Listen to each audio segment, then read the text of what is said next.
Bwana, hili ni ombi langu, naomba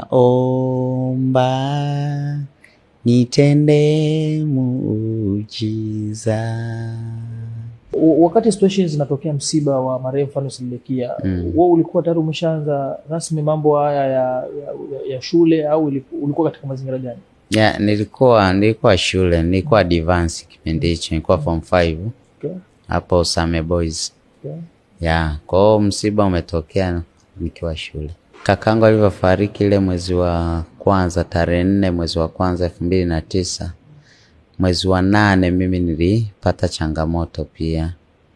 Hiyo changamoto ikagundulika kuwa nilikuwa na sukari. Kwa maana kwamba nilikuwa nikiishi mpaka hivi niseme ninavyoongea nachoma sindano za insulin kuanzia hiyo 2009. Baada ya hapo niliamua kucheki issue ya figo, maana tayari nilikuwa na sukari, pressure imeingia.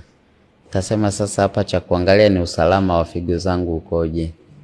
Ile kuangalia nimekuta tayari figo zimeanza kuathirika, ambapo nilikuta creatinine zimepanda. Nafanya dialysis ambayo nafanya mara 3 kwa wiki.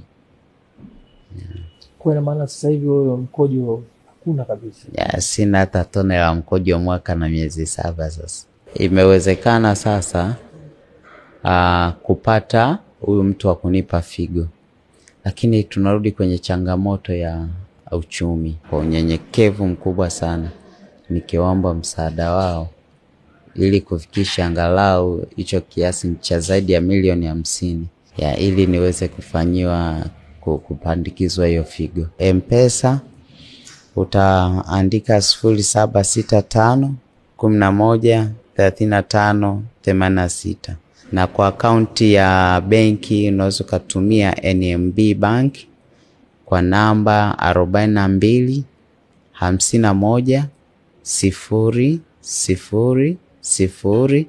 53 91. Mungu awabariki sana sana sana kwa moyo wa kujali. Amen.